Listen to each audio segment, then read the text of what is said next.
married since her teens and looked homespun, even when dressed up. Her hair was long and mahogany-colored. It fell down the middle of her back in a thick braid. She was tall, but with a curve to her hip and breast. At 36, Ellen felt strong and healthy and young, much too young to be a grandmother. "How old do you think?" Maddie asked, eyeing the dark young man. 33? Not a day younger than 30.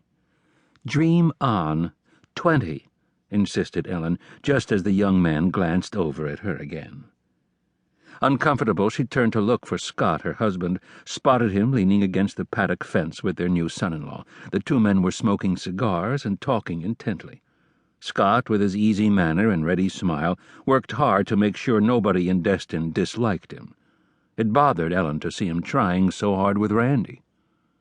She heard a sudden burst of singing and turned to see Maureen standing at the beer keg with her friends, posing for snapshots with her arms around them, swaying and singing along with the three-piece band. Unavoidable, Ellen supposed, the way Maureen mirrored her own young life. The rebellion, the recklessness, the careless pregnancy, the misfit husband. But somehow across all these years the reflection seemed so warped, almost as though Maureen was knowingly orchestrating her own destruction. "I feel like she's drowning herself and there's nothing I can do to save her," Ellen whispered to her friend. "Don't you think that's a wee bit overstated?" "Maddie, I don't even know her anymore," Ellen said, sorrow almost closing her throat. "It's like I just opened my eyes and here we are." Maddie gave her a look. "You're both growing up," she said. "That's called life." "Call it what you want," Ellen said. "It's not the life I wanted. For her or me." "Ladies and gentlemen, get out your hankies," the singer announced, his amplified voice booming over the valley and echoing back off the wooded hillside. By now, Ellen's sheep had flocked to the farthest corner of the fenced-in pasture, down to the right, where the stream came out of the woods. Ellen imagined the gray coyotes, whose nightly baying she'd been hearing for weeks, slinking down the hill beyond the fences and stream, stalking them. "Because right now, ladies and gentlemen, I'd like to get the bride and her father up here on the dance floor." Ellen turned, saw Scott stub his cigar out on the gate, set his drink on top of the cedar post, and start walking toward the canopy. Eyes sparkling, he still maintained some of his youthful charm, his tourmaline stud and black ponytail countering the fullness of his face. Everyone knew he was about to lose his hardware store, this after he'd been one of Destin's most prosperous young men only 10 years ago. But he carried himself with a staunch, countrified dignity as he searched the crowd for his daughter.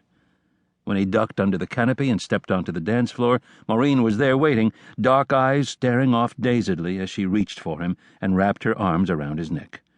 Daddy's little girl. "You gonna cry?" Maddie asked. Ellen folded her arms, not answering. "I just hope Randy knows how to waltz," Maddie added. Ellen looked askance at her. "Why?" Maddie patted her arm. "He's the groom, and you're the mother of the bride. You're on next," she said, moving off. "Be sweet. I'm going off to do my sultry thing." Ellen turned, spotted Randy sauntering toward the beer keg with his hands stuffed in the back pockets of his leather pants. With his matching leather vest and dark shades and his cropped ponytail, he must have imagined himself swashbuckling. Waltz? Ellen had never even had a real conversation with Randy. Not that she'd made the effort. According to Maureen, Randy had studied art at some community college in Florida, yet now he worked part-time for a sea urchin diver who was also his best man today. On the side, Randy made airbrush paintings depicting endangered animals killing humans. Building up his portfolio, Maureen had explained on the night she told Ellen and Scott she was pregnant. Really, what was there to say to Randy? "I'm so happy that my daughter has chosen you to father her children. And how cool that you wore shades to the wedding, not to mention that little nod you and Scott exchanged when he brought Maureen to the altar." Now, as Ellen watched Scott dancing with their daughter, she wondered again.